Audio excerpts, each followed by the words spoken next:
ఒక పర్వతాన్ని తవ్వి ఆ వచ్చిన రాళ్లతో ఆలయాన్ని నిర్మించడం సాధారణ విషయమే. కానీ ఒక పర్వతాన్ని ఆలయంగా మార్చడం సాధ్యమా? మరి అలాంటి సాధ్యం 1200 సంవత్సరాల క్రితం మన భారతదేశంలో జరిగిన ఒక అద్భుతం. ఈ అద్భుతమే ఈ కైలాస ఆలయం. ప్రపంచంలో ఎన్నో అద్భుతాలు ఉన్నాయి. అందులో ఈజిప్టులోని పిరమిడ్లు కావచ్చు, చైనాలోని గ్రేట్ వాల్ కావచ్చు. కానీ భారతదేశంలో ఉన్న ఈ అద్భుతం గురించి తెలుసా? అప్పటి కాలంలో యంత్రాలు లేవు, సిమెంట్ లేదు, ఇనుము లేదు. మరి అద్భుతం ఎలా జరిగింది? ఎన్నో ఆలయాలు ధ్వంసమయ్యాయి. కానీ ఔరంగజేబ్ కాలంలో 1200 మంది సైనికులను పెట్టి ధ్వంసం చేయాలని చూసినా ధ్వంసం కానటువంటి సజీవంగా మన ముందున్నటువంటి ఆలయం మన కోసం ఉన్నటువంటి ఆలయం. రాతిలో కూడా ఇంత భావోద్వేగం కనపడేలా ఒక శిల్పకళ ఇక్కడికి మనకి కూడా ఒక పెద్ద బండరాయి, ఒక పెద్ద శిల. ఆ శిలనే ఇలా ఒక దేవాలయంగా మలిచారు. Welcome back to self planet travel. This is Ramu. ఈరోజు మనమైతే ఒక అద్భుతమైన ప్రపంచాన్ని ఆశ్చర్యపరిచిన ఇక్కడ కట్టడం కాదు, ఇది ఒక పెద్ద బండని తొలిచి అంటే దాన్ని చెక్కి ఒక అద్భుతమైన ఆలయాన్ని అయితే ఇక్కడ ఏర్పాటు చేశారు. మరి అది ఎక్కడో లేదు, మహారాష్ట్రలో శంభాజీ అంటే ఛత్రపతి శంభాజీ నగర్కి 30 కిలోమీటర్ దూరం ఉన్న కృష్ణేశ్వర్ జ్యోతిర్లింగం ఉంటుంది కదా, దానికి 1 కిలోమీటర్లో ఉంటుంది. అంటే ఇదంతా కూడా ఎల్లోరా కేవ్స్. ఈ ఎల్లోరా కేవ్స్లో చాలా కేవ్స్ అయితే ఉన్నాయి. అందులో ఇక్కడ 16th కేవే ఈ ఒక అద్భుతమైన ఈ కట్టడం అన్నమాట. సో ఈ విధంగా మనమైతే ఇప్పుడు ఈరోజు అక్కడికి వెళ్ళి మొత్తం అన్ని విషయాలు అయితే తెలుసుకుందాం. ఇది ఒక అద్భుతమైన కట్టడం. నేనైతే ఈ ఎల్లోరా కేవ్స్ పక్కన ఉన్న చివరి జ్యోతిర్లింగం అయిన శ్రీ కృష్ణేశ్వర్ జ్యోతిర్లింగం అయితే దర్శనం చేసుకొని ఇక్కడికి వచ్చాను. మరి ఇప్పుడు ఈ వీడియోలో ఈ ఎల్లోరా కేవ్స్లో ఉన్న ఈ కైలాస్ టెంపుల్ని పూర్తిగా మీకు దగ్గరుండి ప్రతిదీ కూడా ఇక్కడైతే షూట్ చేసి చూపిస్తాను. ఫస్ట్ మనం అక్కడికి వెళ్ళి అవన్నీ విషయాలు తెలుసుకునే ముందు ఇక్కడైతే మనకైతే రూట్ మ్యాప్ ఇచ్చారు, అది చూసి మనమైతే ముందుకెళ్దాం. మనం ఇక్కడ ఈ లోపలికి ఎంటర్ అవ్వగానే ఇక్కడ చూస్తున్నారు కదా, location plan of Ellora caves. ఇక్కడ మొత్తం ఎల్లోరా కేవ్స్లో మొత్తం 34 కేవ్స్ ఉన్నాయి. బట్ మనం ప్రపంచాన్ని ఆశ్చర్యపరిచిన అద్భుతమైన ఇక్కడ ఒక బండరాయిని చెక్కిన ఆ టెంపుల్ వచ్చేసి ఇక్కడ చూస్తున్నారు కదా, ఈ 16 కేవ్ నెంబర్ అనమాట. సో మొత్తం ఈ కేవ్లో 34 ఉంటే మనం ఇప్పుడు వచ్చినాం చూడడానికి 16th నెంబర్, అదే ఎల్లోరా కేవ్ అనమాట, అదే కైలాస్ టెంపుల్. ఇప్పుడు మనం అయితే అద్భుతాన్ని చూడబోతున్నాం. అండ్ మిగతా ఇవన్నీ కూడా కేవ్స్ చూడాలంటే ఇక్కడ వెహికల్ అయితే అరేంజ్ చేశారు కాబట్టి ఆ వెహికల్లో కూడా మనం వెళ్ళి మిగిలిన చూడొచ్చు. ఫస్ట్ అయితే మనం 16th నెంబర్ అయిన కైలాస్ టెంపుల్ని అయితే చూద్దాం. ఇప్పుడు మనం ఫైనల్గా అయితే ఆలయానికి కైలాస్ టెంపుల్ ద్వారంలోకి అయితే వచ్చాము. ఇప్పుడు ఇక్కడ చూస్తున్నారు కదా, ఇది ఒక పెద్ద బండ. ఈ బండను మొత్తం తొలిచి చెక్కి ఒక అద్భుతమైన ఏకశిల దేవాలయంగా దీన్ని మలిచారు. ఇక్కడ ఉన్న ప్రతి శిల్పం కూడా ఎక్కడి నుంచో తెచ్చి ఇక్కడ పెట్టలేదు. ఇక్కడ ఉన్న రాయిని అంటే ఇక్కడ మొత్తం ఆ కన్స్ట్రక్షన్, ఆ స్ట్రక్చర్ అంటే చెక్కకు ముందే మొత్తం ప్లాన్ చేసుకున్నారు. ఎక్కడ ఏ విగ్రహం పెట్టాలి, ఎక్కడ ఏ స్తంభం పెట్టాలి, ఎక్కడ ఏ దేవుని విగ్రహం పెట్టాలి, అంతా ప్లాన్గా అద్భుతమైన శిల్పకళ ఉంది. సో మరి అప్పటి కాలంలో ఇలాంటి అద్భుతమైన శిల్పకళ, ఇలాంటి అద్భుతమైన నిర్మాణం జరగాలంటే అప్పటి కాలంలో యంత్రాలు లేవు, సిమెంట్ లేదు, ఇనుము లేదు. మరి అద్భుతం ఎలా జరిగింది? మరి అద్భుతాన్ని ఇప్పుడైతే మొత్తం మనం పైకి వెళ్ళి లోపల పైనుంచి అన్ని విధాలుగా మీకైతే వ్యూస్ చూపిస్తాను. సో ఇది ఒక అద్భుతమైన వీడియోగా ఉండబోతుంది, చూడండి. ఎందుకంటే ఎన్నో అద్భుతాలు మన బుక్లో చదువుకున్నాం, పిరమిడ్స్ అని అవన్నీ తెలుసు. కానీ ఇక్కడున్న ఈ అద్భుతం మనం ఎప్పుడు మన జేబులోనే ఉంటుంది. 20 రూపీస్ నోట్ పైన ఉన్న ఈ కైలాస్ టెంపుల్, ఈ ఎల్లోరా కేవ్లో ఉన్న ఈ కైలాస్ టెంపుల్, ఆ అద్భుతాన్ని మనమైతే ఇంతవరకు తెలుసుకోలేం. ఇవన్నీ కూడా మన కోసం నిర్మించారు. మరి మన కోసం నిర్మించిన ఈ అద్భుతమైన కట్టడాన్ని, ఈ అద్భుతమైన నిర్మాణాన్ని మనం ఎందుకు చూడలేకపోతున్నాం? సో ఇప్పుడైతే చూడండి, మీరు కూడా ప్లాన్ చేసుకొని ఇక్కడికైతే రావచ్చు. మన లోపలికి వెళ్ళి అద్భుతాన్ని, ఆ శిల్పకళను అయితే చూద్దాం. ఈ అద్భుతమైన ఆలయం లోపలికి వెళ్ళే ముందు ఫస్ట్ బయట సైడ్ ఉన్న ఒక శిల్పకళను అయితే మనం ఒకసారి అబ్జర్వ్ చేద్దాం. ఇక్కడ చూసినాం కదా, ఈ ఆలయం గోడల వెంబడి ఒక అద్భుతమైన శిల్పకళను అయితే ఇక్కడ చూడొచ్చు మనం. ఇక్కడ చూస్తే చాలా రకాలుగా ఇక్కడ బౌద్ధ మతం, అలాగే జైన మతం, హిందూ మతాల సాంప్రదాయాలకు సంబంధించిన చాలా శిల్పకళలు అయితే ఈ గోడల పైన ఈ ఎల్లోరా కేవ్స్ అయితే ఉన్నాయి. సో ఈ విధంగా అద్భుతమైన శిల్పకళ అయితే చూడొచ్చు. చాలా వరకు అయితే కొంచెం డ్యామేజ్ అయింది. సో ఇలా ఉంది బయట వైపు. ఇప్పుడు లోపలికి అయితే వెళ్దాం. ఇక్కడ ప్రతి స్తంభం కానీ, ప్రతి గోడ కానీ ఇది ఎక్కడి నుంచో తెచ్చి పెట్టలేదు. ఇదంతా కూడా ఒక పెద్ద బండరాయి, ఒక పెద్ద శిల. ఆ శిలనే ఇలా ఒక దేవాలయంగా మలిచారు. చూడండి, ఎక్కడ చూసినా గోడల వెంబడిగా కానీ ప్రతి స్తంభం పైన ఒక అద్భుతమైన శిల్పకళ చూడొచ్చు. ఇక్కడ ఆ వినాయకుని కూడా మనం ఇక్కడ చూడొచ్చు, ఎంట్రీలో లెఫ్ట్ సైడ్లో. అద్భుతంగా ఉంది. ఇక్కడ చూడండి ఆలయాన్ని ఎలా చెక్కారో, పైనుంచి మొత్తం చెక్కుతూ లోపల ఆలయంగా మొత్తం మలిచారు.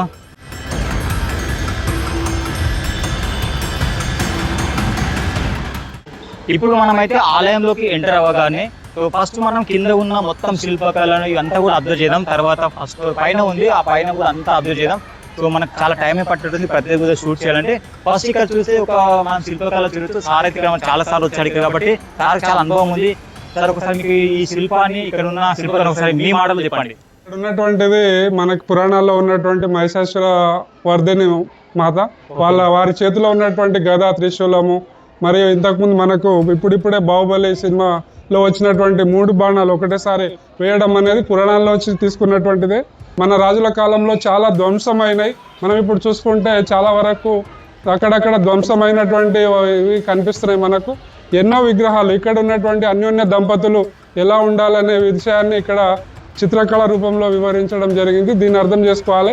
ఒకవేళ అప్పుడప్పుడు మనకి ఏదన్నా కుటుంబంలో సమస్యలు వస్తే భర్త ఒక సైడ్ ఇక్కడ, భార్య ఒక సైడ్ అక్కడ కూర్చొని ఆలోచన చేసి దాన్ని సమస్యను ఏ విధంగా రెక్టిఫై చేసుకొని తర్వాత మళ్ళీ ఏ విధంగా కలిసిపోవాలనే ఉద్దేశంతో ఇక్కడ మధ్యలో ఉన్నటువంటి ఎలా ఉండాలంటే లోపల మనసులో తీయదనంగా ఉండాలి, బయట మాత్రం స్ట్రాంగ్గా ఉండాలి అనే ఉద్దేశంతో ఇక్కడ ఉన్నటువంటి వారి చేతిలో ఉన్నటువంటి చెరుకు గడ అనేది ఉంది. చూడండి, మీరు అబ్జర్వ్ చేస్తే మనకు తెలుస్తుంది. చెరుకు ఏంటంటే స్వీట్గా ఉంటుంది, బయటనేమో చాలా స్ట్రాంగ్గా ఉంటుంది అనే మెసేజ్ను ఆ కాలంలోనే మనకు వివరించడం జరిగింది. కళా సంపదను మనం కాపాడుకోవాల్సిన అవసరం ఎంతైనా ఉందనేది నా ఉద్దేశం. Thank you sir. ఇప్పుడు మన సార్ మాటలు చూశారు కదా, అక్కడ ఉన్న విగ్రహం మనకి ఏం చెప్తుందంటే ఇలాంటి విగ్రహం మనకు తెలియదు. రాజమౌళి అలాంటి డైరెక్టర్లకు కూడా ఇలాంటి ఆలయాలు ఒక సపోర్ట్ గా నిలిచాయి, కొత్త ఐడియాని వాళ్ళకి అందజేస్తాయి. ఇదంతా కూడా ఒక రాతి గ్రంథాలయంగా ఇదంతా ఉంది. సో ముందు ముందు అన్ని మనమైతే ఇంకా శిల్పకళ చూద్దాం, ముందుకైతే వెళ్దాం. సో ఇవన్నీ తెలుసుకోవాలంటే మనకైతే గైడ్ అవసరం ఉంటుంది. ప్రతి శిల్పానికి ఒక కథ, చరిత్ర ఉంటుంది.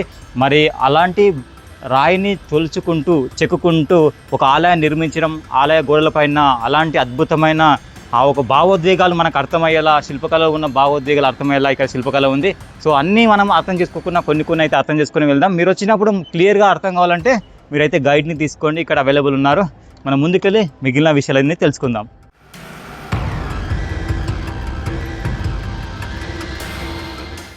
ఈ కైలాస ఆలయంలో మరొక అద్భుతమైన శిల్పకళ చూడొచ్చు. 10 తలల రామనాసురుడు ఇక్కడ కైలాస పర్వతాన్ని ఎత్తుతూ, ఎంతో బలంగా ఎత్తుతూ ఇక్కడైతే ఆ దృశ్యం అయితే ఇక్కడ మనం చూడొచ్చు. పైన ప్రశాంతంగా కూర్చున్న పరమశివుడు. ఈ అద్భుతమైన శిల్పకళను చూస్తే ఒక రాతిలో కూడా ఇంత భావోద్వేగం కనపడేలా ఒక శిల్పకళ ఇక్కడైతే మనం చూడొచ్చు. చాలా అద్భుతంగా ఉంది.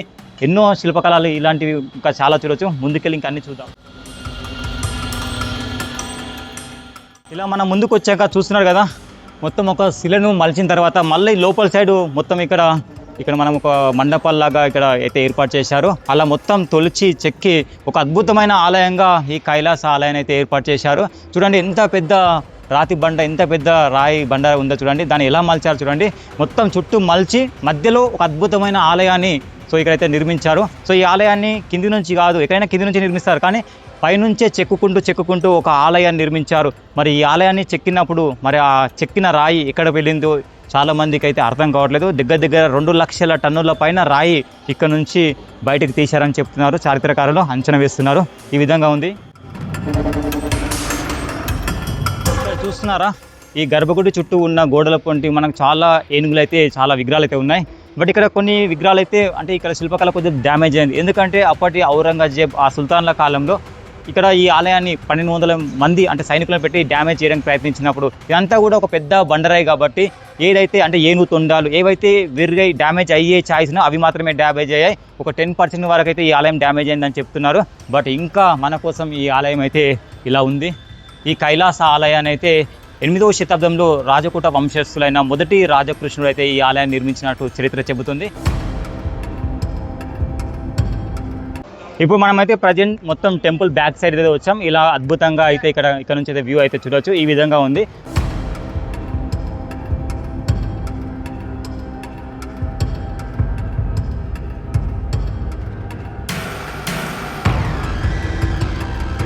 ఇలా చుట్టూ మనం తిరిగి ఆలయం సైడ్ ఇక్కడ లెఫ్ట్ సైడ్ వస్తే ఇక్కడ చూడండి, ఆలయం మొత్తం ఆ శిలను మలచడమే కష్టం అనుకుంటే మళ్ళీ మలిచిన తర్వాత ఈ ఆలయ గోడల పైన ఇలా మహాభారతం, రామాయణానికి సంబంధించిన ఎపిసోడ్స్ మొత్తం అర్థమయ్యేలా ఇక్కడ అద్భుతమైన శిల్పకళ అయితే మనం ఇక్కడ చూడొచ్చు.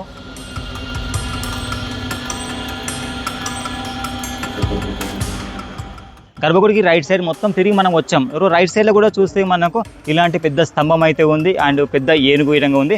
సో రైట్ సైడ్లో ఎలా ఉందో లెఫ్ట్ సైడ్లో కూడా సేమ్ అలాంటి ఇక్కడైతే ఈ శిల్పాన్ని అంటే ఈ మొత్తం బండరాయిని అయితే తోల్చారు.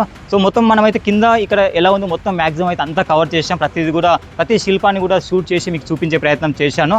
సో ఇప్పుడు మనం ఇంకా పైకి వెళ్ళి మరి అంత అద్భుతమైన దృశ్యాలు కూడా మనం పైనుంచి ఈ ఆలయం ఎలా తోల్చారు ఇంకా క్లియర్ వ్యూలో కనిపిస్తుంది కాబట్టి మనం పైకి వెళ్ళి మనమైతే చూద్దాం. సో మరి మీకోసం ఇంత కష్టపడతాం కాబట్టి వీడియోని లైక్ చేయండి. ఇలాంటి స్మాల్ క్రియేటర్స్ కూడా ఛానల్ని సబ్స్క్రైబ్ చేసి సపోర్ట్ చేయండి. ఇప్పుడైతే మనం పైకి వెళ్దాం.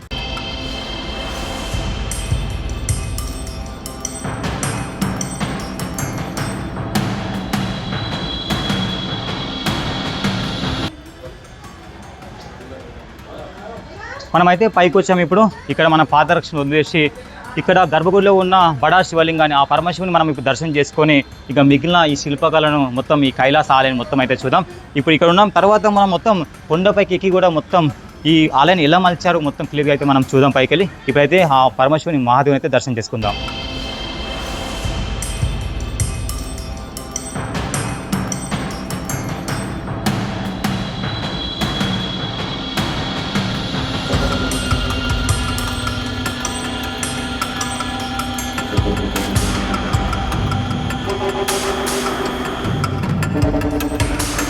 మనం ఆలయ గర్భగుడిలోకి వచ్చిన తర్వాత మనం బయట ఉన్న శిల్పకళ ఒక్కైతే లోపలికి వచ్చిన శిల్పకళ ఇంకా చాలా అద్భుతంగా ఉంది.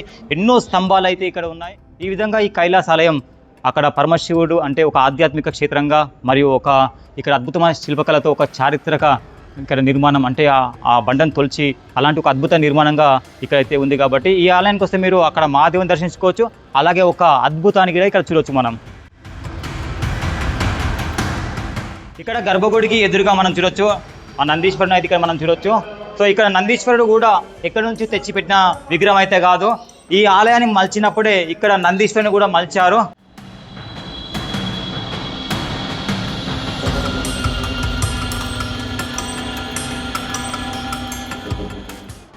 ఇక్కడ చూసిన కదా అదే గర్భగుడి. అక్కడ ఉన్న ఆ మహాశివలింగాన్ని మనం దర్శనం చేసుకున్న తర్వాత నందీశ్వరుని దర్శనం చేసుకున్న తర్వాత ఇక్కడికైతే వచ్చాం.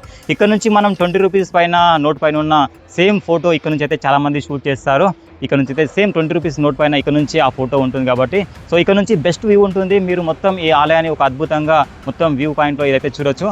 సో ఇలా మనం పైకి వచ్చి మొత్తం ఆలయాన్ని అయితే చూసాం. ఇప్పుడు కింద చూసాం, ఇంకా పైన చూసాం. మీరు వచ్చినప్పుడు మీకు టైం ఉంటే ఇంకా మొత్తం అయితే ప్రతి శిల్పాన్ని అప్డేట్ చేయండి. నేను మ్యాక్సిమం సాధ్యమైనంత వరకు అయితే ప్రతిదీ కూడా నేను షూట్ చేశాను. ఇప్పుడు ఈ ఆలయం మొత్తం మనం పైకి వెళ్దాం. కొండపైకి వెళ్ళి ఆ పైనుంచి ఈ ఆలయం ఎలా ఉంది సో చూస్తే మనకు అర్థమవుతుంది. ఒక బండను ఎలా తొలిచారు, మరి ఈ తొలిచిన ఈ రాతి మొత్తం 2 లక్షల టన్నుల పైన ఆ రాతిని ఎక్కడ తీసుకెళ్లాలో ఇప్పటికీ చాలామందికి సో చాలా డౌట్సే ఉన్నాయి. సో అలాంటి అద్భుత నిర్మాణాన్ని ఇప్పుడు మొత్తం మనం పైకి అయితే వెళ్ళి చూద్దాం. హర హర మహాదేవ్.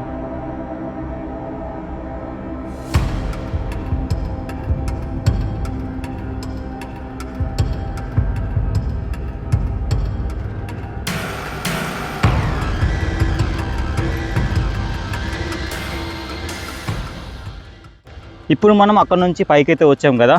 సో ఈ పైనుంచి వ్యూ చూడండి. కైలాస్ టెంపుల్ను ఎలా మలిచారు మొత్తం ఇలా ఉన్న మొత్తం బండరాయిని తొలిచి ఒక అద్భుతమైన ఆలయంగా ఎలా మలిచారో చూడండి. పైన గోపురమే కావచ్చు, పైన ఉన్న విగ్రహాలు చూడండి ఎంత అద్భుతంగా ఉన్నాయో. సో ఇలా ఒక ప్లాన్డ్గా ఒక స్కెచ్ ఫస్టే ప్రిపేర్ చేసుకొని ఆ డైమెన్షన్లో ఇలా మలిచారనమాట. చూడండి స్తంభం ఎంత బాగుందో. ఇప్పుడు మనం ఇంకొంచెం పైకి వెళ్తే అక్కడ నుంచి ఇంకా బెస్ట్ వ్యూ ఉంటుంది. అక్కడికి వెళ్ళి ఇంకా బెస్ట్ వ్యూ అయితే మీకు చూపిస్తాను టెంపుల్ది.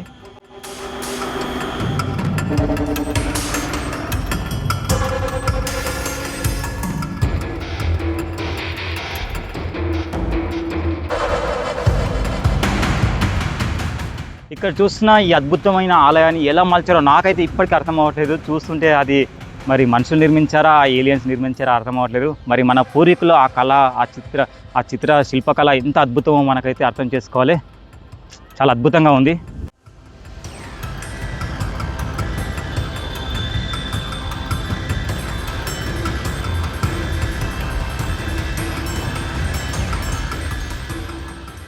ఎక్సలెంట్గా ఉంది.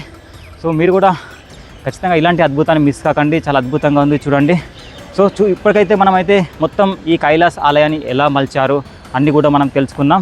సో ఈ వీడియో మీకు నచ్చింది అనుకుంటున్నాను. సో మీరు కూడా మహారాష్ట్ర సైడ్ వస్తే అంటే ఛత్రపతి సంభాజీనగర్ సైడ్ వచ్చినా, ఇక్కడ షిరిడి సైడ్ వచ్చినా, ఇక్కడ కృష్ణేశ్వర్ జ్యోతిర్లింగం సైడ్ వస్తే పక్కనే ఉంటుంది కాబట్టి సో మీరు వచ్చిన ఖచ్చితంగా ఈ అద్భుతాన్ని దర్శించండి. చాలా మహా అద్భుతంగా ఉంది. మనం మరి ఈ అద్భుతాన్ని మిస్ కాకండి, మన కోసం నిర్మించారు కాబట్టి.